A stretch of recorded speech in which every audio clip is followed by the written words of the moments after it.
ನಿನ್ನೆ ಕೂಡ ತಮ್ಮ ಪಕ್ಷದ ಅಭ್ಯರ್ಥಿಗಳ ಪರವಾಗಿ ಫೀಲ್ಡ್ಗಿಳಿದು ಮತಯಾಚನೆಯನ್ನ ಮಾಡಿದ್ರು ಸಿದ್ದರಾಮಯ್ಯ. ಇವತ್ತು ಕೂಡ ಬೆಂಗಳೂರಿನ ವಿವಿಧ ಕ್ಷೇತ್ರ ವ್ಯಾಪ್ತಿಯಲ್ಲಿ ಬೃಹತ್ ರೋಡ್ ಶೋ ಹಾಗೆ ರ್ಯಾಲಿಯನ್ನ ನಡೆಸುವ ಮೂಲಕ ಕೈಪಾಳ್ಯದ ಅಭ್ಯರ್ಥಿಗಳ ಪರವಾಗಿ ಮತಯಾಚನೆಯನ್ನ ಮಾಡ್ತಾ ಇದ್ದಾರೆ. ನಿನ್ನೆ ರೋಡ್ ಶೋ ಮಾಡಿದ್ದ ಸಿದ್ದರಾಮಯ್ಯನವರು ಇವತ್ತು ಬೆಂಗಳೂರು ವ್ಯಾಪ್ತಿಯ ಮತ್ತೆರಡು ಲೋಕಸಭಾ ಕ್ಷೇತ್ರಗಳಲ್ಲಿ ಪ್ರಚಾರವನ್ನ ನಡೆಸಲಿದ್ದಾರೆ. ಬೆಂಗಳೂರು ದಕ್ಷಿಣ, ಬೆಂಗಳೂರು ಕೇಂದ್ರ ಲೋಕಸಭಾ ಕ್ಷೇತ್ರಗಳಲ್ಲಿ ಸಿಎಂ ಕ್ಯಾಂಪೇನ್ ಅನ್ನ ಮಾಡಲಿದ್ದಾರೆ. ಕೆಲವೇ ಕ್ಷಣಗಳಲ್ಲಿ ಜಯನಗರ ಕ್ಷೇತ್ರದಿಂದ ಮುಖ್ಯಮಂತ್ರಿಗಳ ರೋಡ್ ಶೋ ಪ್ರಾರಂಭವಾಗುತ್ತೆ. ಬೆಂಗಳೂರು ದಕ್ಷಿಣ ಲೋಕಸಭಾ ಕ್ಷೇತ್ರ ವ್ಯಾಪ್ತಿಗೆ ಸೇರುತ್ತೆ ಜಯನಗರ. ಸದ್ಯಕ್ಕೆ ಕಾಂಗ್ರೆಸ್ ಅಭ್ಯರ್ಥಿಯಾಗಿ ಕಣಕ್ಕಿಳಿದಿರೋದು ಮಾಜಿ ಶಾಸಕಿ ಸೌಮ್ಯಾ ರಾಮಲಿಂಗಾರೆಡ್ಡಿ. ಅವರ ಕ್ಷೇತ್ರದಿಂದಲೇ ಇವತ್ತಿನ ಮುಖ್ಯಮಂತ್ರಿಗಳ ಕ್ಯಾಂಪೇನ್ ಪ್ರಾರಂಭವಾಗುತ್ತೆ. ಇವತ್ತು ಪ್ರಮುಖವಾಗಿ ಬೆಂಗಳೂರು ದಕ್ಷಿಣ ಹಾಗೆ ಬೆಂಗಳೂರು ಕೇಂದ್ರ ಲೋಕಸಭಾ ಕ್ಷೇತ್ರದ ಕಾಂಗ್ರೆಸ್ ಅಭ್ಯರ್ಥಿ ಪರವಾಗಿ ಮುಖ್ಯಮಂತ್ರಿ ಸಿದ್ದರಾಮಯ್ಯ ಪ್ರಚಾರವನ್ನ ಮಾಡ್ತಾ ಇದ್ದಾರೆ. ನಮ್ಮ ಪ್ರತಿನಿಧಿ ನಿಕೇಶ್ ಮುಖ್ಯಮಂತ್ರಿಗಳ ಈ rally road show complete coverage ಅವರು ಅಲ್ಲಿದ್ದಾರೆ. ಇನ್ನೇನು ಕೆಲವೇ ಕ್ಷಣಗಳಲ್ಲಿ ಬಹುಶಃ ಮುಖ್ಯಮಂತ್ರಿಗಳ ಮಾತನ್ನ ಕೂಡ ಸಂಗ್ರಹಿಸಿ ನಿಮ್ಮ ಮುಂದಿಡುವ ಪ್ರಯತ್ನವನ್ನ ಇದೀಗ ನೀವು ಗಮನಿಸ್ತಾ ಇರೋದು ನೇರ ಪ್ರಸಾರದ ದೃಶ್ಯ. ಇದೀಗ ಜಯನಗರಕ್ಕೆ ಆಗಮಿಸಿದ್ದಾರೆ ಮುಖ್ಯಮಂತ್ರಿ ಸಿದ್ದರಾಮಯ್ಯ. ಸೌಮ್ಯಾ ರಾಮಲಿಂಗಾರೆಡ್ಡಿ ಅವರ ಪರವಾಗಿ ಮತಯಾಚನೆಯನ್ನ ಮಾಡಲಿದ್ದಾರೆ.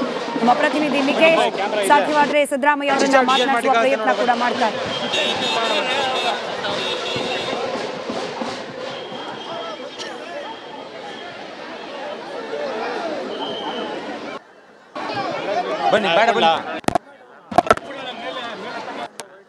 ಮನ್ಸೂರ್ ಅಲಿ ಖಾನ್ ಸೌಮ್ಯಾ ರೆಡ್ಡಿ ಪರವಾಗಿ ಇವತ್ತು ಮತಯಾಚನೆಯನ್ನ ಮಾಡಲಿದ್ದಾರೆ. ಖುದ್ದು ಸಿದ್ದರಾಮಯ್ಯನವರು ನಿನ್ನೆ ಕೂಡ ನಾವು ಗಮನಿಸಿದ್ವಿ, ಬಹುತೇಕ ಬೆಳಗ್ಗೆ 11ರಿಂದ ಪ್ರಾರಂಭವಾಗಿ ರಾತ್ರಿ 8-9 ಗಂಟೆ ತನಕ ನಿರಂತರವಾಗಿ ಕ್ಯಾಂಪೇನ್ ಅನ್ನ ಮಾಡಿದ್ರು. ಪ್ರಮುಖವಾಗಿ ಬೆಂಗಳೂರು ಉತ್ತರ ಹಾಗೆ ಬೆಂಗಳೂರು ಕೇಂದ್ರ ಲೋಕಸಭಾ ಕ್ಷೇತ್ರ ವ್ಯಾಪ್ತಿಯಲ್ಲಿ ನಿನ್ನೆ ಕೂಡ ಭರ್ಜರಿ ಮತಬೇಟೆಯನ್ನ ನಡೆಸಿದ್ದ ಸಿದ್ದರಾಮಯ್ಯನವರು ಇವತ್ತು ಬೆಂಗಳೂರು ದಕ್ಷಿಣ ಕ್ಷೇತ್ರದಿಂದ ಪ್ರಾರಂಭ ಮಾಡ್ತಾ ಇದ್ದಾರೆ ಈ ತಮ್ಮ ರೋಡ್ ಶೋ ಹಾಗೆ ರ್ಯಾಲಿಯನ್ನ. ಸದ್ಯಕ್ಕೆ ಜಯನಗರಕ್ಕೆ ಆಗಮಿಸಿದ್ದಾರೆ. ಅಲ್ಲಿಂದ ಮತ ಶಿಖಾರಿ ಪ್ರಾರಂಭ ಆಗುತ್ತೆ. ಇವತ್ತು ಹಾಗೆ ನಿನ್ನೆ ಹಾಗೆ ಇವತ್ತು 2 ದಿನಗಳ ಕಾಲ ನಾನ್ ಸ್ಟಾಪ್ ಮತ ಬೇಟೆಯನ್ನ ಸಿದ್ದರಾಮಯ್ಯನವರು ನಡೆಸ್ತಾ ಇದ್ದಾರೆ. ಅದರ ನೇರ ಪ್ರಸಾರದ ದೃಶ್ಯಗಳನ್ನ ಕೂಡ ನೀವು ಗಮನಿಸ್ತಾ ಇದ್ದೀರಿ. ಒಂದು ಕಡೆ ಬೆಂಗಳೂರು ಗ್ರಾಮಾಂತರ ಲೋಕಸಭಾ ಕ್ಷೇತ್ರವನ್ನ ಯಾವುದೇ ಕಾರಣಕ್ಕೂ ಕೂಡ ಬಿಟ್ಕೊಡಬಾರದು ಅಂತ ಹೇಳಿ ಉಪಮುಖ್ಯಮಂತ್ರಿ ಡಿ.ಕೆ. ಶಿವಕುಮಾರ್ ಅವರು ಸಹೋದರನ ಪರವಾಗಿ ಮತಯಾಚನೆಯನ್ನ ಮಾಡ್ತಿದ್ದಾರೆ. ಜಯನಗರ 9th ಬ್ಲಾಕ್ಗೆ ಮಾನ್ಯ ಮುಖ್ಯಮಂತ್ರಿ ಸಿದ್ದರಾಮಯ್ಯನವರು ಸೌಮ್ಯಾ ರೆಡ್ಡಿ ಅವರ ಪರವಾಗಿ ಪ್ರಚಾರವನ್ನ ಮಾಡೋದಕ್ಕೆ ಜಸ್ಟ್ ಆಗಮಿಸಿದ್ದಾರೆ. ಕೆಲವೇ ಕ್ಷಣದಲ್ಲಿ ಆಗಮಿಸಿದ್ದಾರೆ. ನೋಡಿ, ಗಮನಿಸ್ತಾ ಇದ್ದೀರಿ. ನಗರದಲ್ಲಿ ಸಿದ್ದರಾಮಯ್ಯನವರು ಮತ ಪ್ರಚಾರವನ್ನು ಮಾಡೋದಕ್ಕೆ ರ್ಯಾಲಿ ಮಾಡೋದಕ್ಕೆ ಬಂದಿದ್ದಾರೆ. ಜಯನಗರ ಈ ಭಾಗ ಇದೆಯಲ್ಲ, ಸೌಮ್ಯಾ ರೆಡ್ಡಿ ಅವರ ಬೆಂಗಳೂರು ದಕ್ಷಿಣ ಲೋಕಸಭಾ ಕ್ಷೇತ್ರದಲ್ಲಿ ಕಾಂಗ್ರೆಸ್ನ ಅಭ್ಯರ್ಥಿಯಾಗಿ ಕಣಕ್ಕಿಳಿದಿರುವಂಥ ಸೌಮ್ಯಾ ರೆಡ್ಡಿ ಅವರ ಪರವಾಗಿ ಪ್ರಚಾರ ಮಾಡೋದಕ್ಕೆ ಸಿದ್ದರಾಮಯ್ಯನವರು ಆಲ್ರೆಡಿ ಬಂದು ತೆರೆದ ವಾಹನದಲ್ಲಿ ಮೂಲಕ ಸೇರಿರುವಂಥ ನೂರಾರು ಜನ ಇವತ್ತು ಸೌಮ್ಯಾ ರೆಡ್ಡಿ ಅವರ ಪರವಾಗಿ ಈ ಭಾಗದಲ್ಲಿ ಸಂಚಾರ ಮಾಡ್ತಾರೆ. ಮೆರವಣಿಗೆ ಮೂಲಕ ಸಾಕ್ತಾರೆ, ರ್ಯಾಲಿ ಮೂಲಕ ಸಾಕ್ತಾರೆ.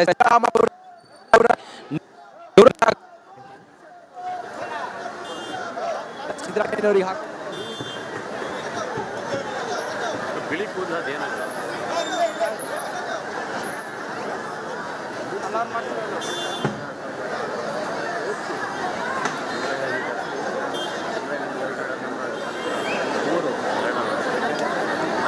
ಫಸ್ಟ್ ಈಗ ನೀವು MP ಎಲೆಕ್ಷನ್ ಕಂಟೆಸ್ಟ್ ಮಾಡ್ತಾ ಇರೋದು ಹೆಂಗಿದೆ ಜನರ ರೆಸ್ಪಾನ್ಸ್? ನೀವೇ ನೋಡ್ತೀರಾ, ರೆಸ್ಪಾನ್ಸ್ ತುಂಬ ಚೆನ್ನಾಗಿದೆ. ನಾವು ಬೆಂಗಳೂರು ದಕ್ಷಿಣ ಲೋಕಸಭಾ ಕ್ಷೇತ್ರದಲ್ಲಿ ಮೂಲೆ ನಾವು ಓಡಾಡಿದ್ದೀವಿ. ಎಲ್ಲ ನೋಡಿ, ಎಲ್ಲ ನಮ್ಮ ಸಾರ್ವಜನಿಕರು, ನಮ್ಮ ಕಾಂಗ್ರೆಸ್ನ ಮುಖಂಡರು, ಆಮೇಲೆ ಪಕ್ಷಾತೀತವಾಗಿ ಎಲ್ಲರೂ ಬರ್ತಿದ್ದಾರೆ. ಯಾಕಂದರೆ ನಾವು ನಿನ್ನನ್ನು ಒಬ್ಬ ಶಾಸಕಿಯಾಗಿ ನಾವು ನೋಡಿದ್ದೀವಿ. ಕೋವಿಡ್ ಅಂತ ಕಷ್ಟ ಕಾಲದಲ್ಲಿ PP ಕಿಟ್ ಹಾಕ್ಕೊಂಡು ಎಲ್ಲ ನಾವು ಇನ್ಫ್ಯಾಕ್ಟ್ ಸುಟ್ಟಕ್ಕಾಗಲಿಲ್ಲ ಹೆಣಗಳನ್ನೆಲ್ಲ. ಆಗ ನಿಜವಾಗ್ಲೂ ನೀವು ಅಂತಿಮ ಇದೆಲ್ಲ ಮಾಡಿದ್ದೀರಾ.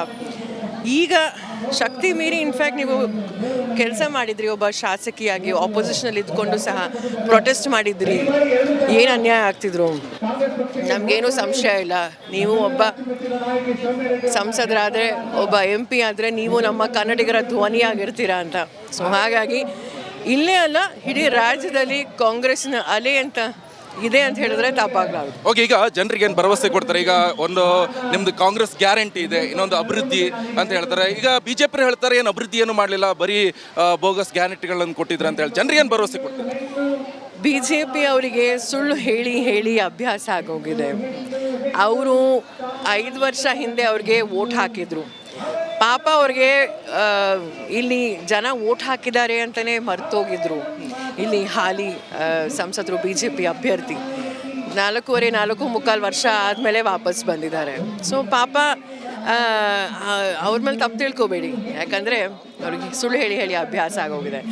ಈಗ ನಾನು ಏನಂತ ಹೇಳಕ್ಕೆ ಬಯಸ್ತೀನಿ ಅಂದರೆ, ನಾವು ಪ್ರತಿಯೊಬ್ಬರು ಕನ್ನಡಿಗರು, ನಾನಾಗಲಿ ನೀವಾಗಲಿ ಈ ತಾಯಿ ಆಗಲಿ ಎಲ್ಲರೂ ನಮ್ಮಿಂದ ಅತಿ ಹೆಚ್ಚು ಸೆಕೆಂಡ್ ಹೈಯೆಸ್ಟ್ ಟ್ಯಾಕ್ಸು ಹೋಗ್ತಾ ಇದೆ ಕೇಂದ್ರಕ್ಕೆ. ನಾವು ಸೆಕೆಂಡ್ ಗೆಲ್ತಾರೆ 2 ಲಕ್ಷ ಲೀಡ್. ಕಳೆದ ವರ್ಷ ತೇಜಸ್ವಿ ಸೂರ್ಯ 3.5 ಲಕ್ಷ ಲೀಡಲ್ ಗೆದ್ದಿದ್ರು. ಈ ಸತಿಗೆ ಏನಿಲ್ಲ ಬಿಡಿ, ತೇಜಸ್ವಿ ಅಂತ ಏನಿಲ್ಲ. ಇನ್ನೊಂದು ಬೆಂಗಳೂರು ದಕ್ಷಿಣ ಲೋಕಸಭಾ ಕ್ಷೇತ್ರ ಅತಿ ಹೆಚ್ಚು ಮಹಿಳಾ ಮತದಾರ ಇರುವಂತ ಕ್ಷೇತ್ರ. ಹೌದು, ಖಂಡಿತ. ಈಗ ಗ್ಯಾರಂಟಿ ಯೋಜನೆಗಳ ಹೆಚ್ಚಿನ ಫಲಾನುಭವಿಗಳು ಮಹಿಳೆಯರು. ಹೌದು ಹೌದು, ಖಂಡಿತ. ಹಂಗಾಗಿ ಅಮ್ಮ ಯಾರಿಗೆ ಓಟ್ ಹಾಕ್ತೀರಿ? ಕಾಂಗ್ರೆಸ್ ಗೆಲ್ಲಿಸ್ತೀರಾ? ನೋಡ್ರಿ, ಹೇಳ್ರಿ ಸರ್.